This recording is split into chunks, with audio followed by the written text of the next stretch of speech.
পার্বত্য জেলার রাঙামাটিতে প্রকোপ বেড়েছে ম্যালেরিয়ার। ৯ বছর পর ফের প্রাণহানি ঘটেছে এই রোগে। গেল ৭ মাসে জেলায় ম্যালেরিয়ায় আক্রান্ত হয়েছেন ২,৪২৭ জন। ম্যালেরিয়া হয়েছে, পরীক্ষা করার পর ম্যালেরিয়া ধরা পড়ছে। আমার মেয়ে ম্যালেরিয়া রোগী পড়ছে, অনেক 20 দিন মতো জ্বর আসছিল, এই জন্য অনেক ডাক্তার দেখাচ্ছি। যখন পরীক্ষা করলাম তারপরে ম্যালেরিয়া, তারপরে রক্তশূন্যতা। ম্যালেরিয়া পড়ার পর আমি এই মেডিকেল হসপিটাল রাঙামাটি মেডিকেলে ভর্তি করেছি। শনিবার থেকে জ্বরটা উঠছে, পরীক্ষা করছে, বুধবারে ধরা পড়ছে। সংশ্লিষ্টরা বলছেন ২০১৭ থেকে ২০২৪ পর্যন্ত ম্যালেরিয়া আক্রান্ত হয়ে কেউ মারা না গেলেও চলতি বছর ভয়ঙ্কর রূপ ধারণ করেছে মশাবাহিত রোগটি। গেল ফেব্রুয়ারিতে বিলাইছড়ির বাসিন্দা ৪.৫ বছরের প্রত্যাশা তঞ্চুঙ্গা ও গত মাসে বন্দুকভাঙ্গার বাসিন্দা ১০ বছরের সুদীপ্তা চাকমা প্রাণ হারান এই রোগে।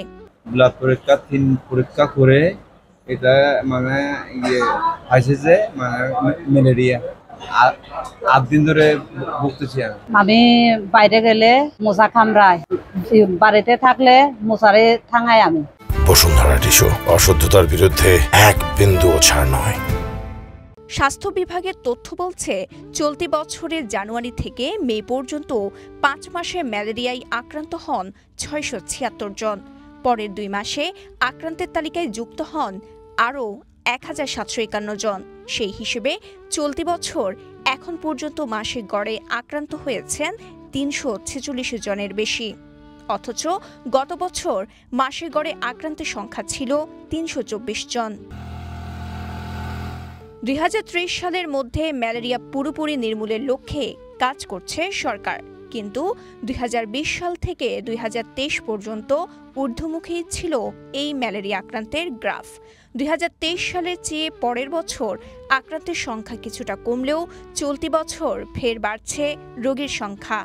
রাঙামাটি, খাগড়াছড়ি, বান্দরবানের বেশ কিছু রিমোট এলাকাতে বেশ কিছু পকেট আছে যেখানে ম্যালেরিয়া নির্মূল করা যাচ্ছে না। অনেকদিন ধরে স্বাস্থ্য চেষ্টা করে যাচ্ছে।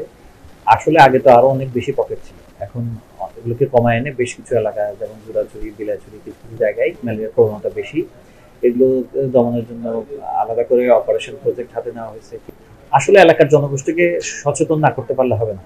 যে আমরা মশারি ইউজ করার রাতের বেলা ঘুমানোর সময় এবং দিনের বেলা যে এলাকাগুলোতে ভ্রমণ করবো সেগুলো চুপচাপ পরিষ্কার রাখা, মশার কামড় থেকে নিজেকে যতটুকু সেভ করে রাখা।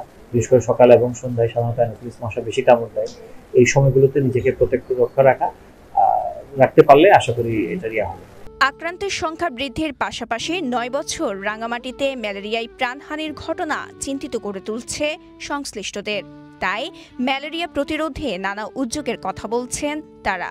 এটা একটা ম্যালেরিয়ার মৌসুম, এই সময়ে আমরা সাধারণত এই সময়ে ম্যালেরিয়ার প্রকোপটা একটু বাড়ে, তবে গত বছরের তুলনায় এই বছরের ম্যালেরিয়ার সংখ্যাটা কিছুটা বেড়েছে। আমাদের নির্দেশনা দিয়েছি যে যেখানে যেখানে ম্যালেরিয়া সন্দেহ হলে প্রত্যেককেই যাতে ম্যালেরিয়া আরডিটি পরীক্ষা করা হয়, আর যেখানে ব্লাড সাইট পরীক্ষা করার সুযোগ আছে সেই জায়গাগুলোতে আমরা বলেছি যে ব্লাড সাইট করার জন্য।